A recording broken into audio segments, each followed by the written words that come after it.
Hello' everyone, কি খবৰ আপোনালোকৰ? আশা কৰিছোঁ সকলো ভালে আছে, মোৰো ভাল। আৰু আজি হঠাতে এতিয়া যাব ওলালোঁ মানে এঠাইত মানে যিহেতু আমাৰ ইয়াতে ওচৰতে অলপ বেছি দূৰ নহয়, নহিৰা গৈমাৰা শ্ৰী শ্ৰী জগতধাত্ৰী পূজা উপলক্ষে আজি অষ্টমী আৰু দেউতাক যিহেতু নিমন্ত্ৰণ দিছে, দেউতাই হঠাতে আজি অষ্টমীৰ দিনাখন যাব ওলালে।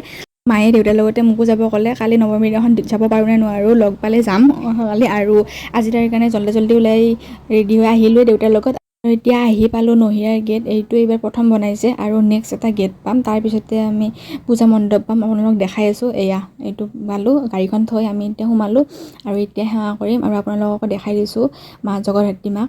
আৰু পিছফালে চলি আছে নাম, আৰু এয়া নামৰ অকণমান শুনাই দিছোঁ আপোনালোকক। এই যে পিছপিনে এয়া নাম চলি আছে।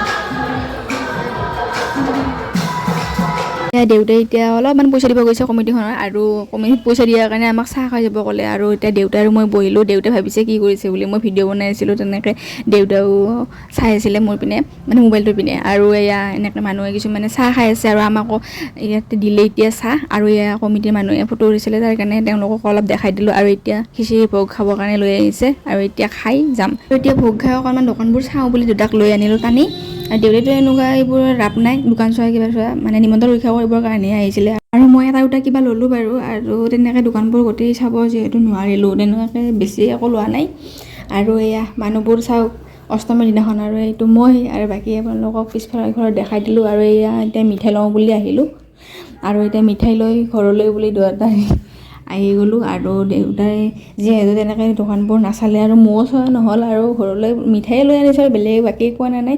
আৰু এয়া মিঠাইৰ টোপোলাটো আৰু আছিলে এয়া যেতিয়া পইচা দিব গৈছিলে প্ৰসাদৰ টোপোলা এটা দিছিলে, মানে জয়ীসকলে পইচা দিছে, প্ৰসাদৰ টোপোলা এটা দিছে কাগজখনৰ লগত, তাকে।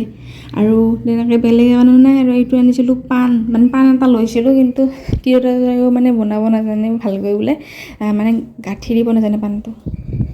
তেই খাম বুলি ভাবিছিলোঁ, কিন্তু নোৱাৰিলোঁ, কাৰণ পাণটো আছিল বহুত ডাঙৰ। আৰু যিহেতু মোৰ মুখখন অকণমান সৰু আছিল, তাৰ কাৰণে মই তাতে নাখালোঁ, ঘৰলৈকে লৈ আহিলোঁ। নোৱাৰি খায়ে দিলোঁ দিয়ক। আৰু আজিলৈ এৰিছোঁ, বাই। ভিডিঅ'টো কেনেকুৱা পালে জনাব।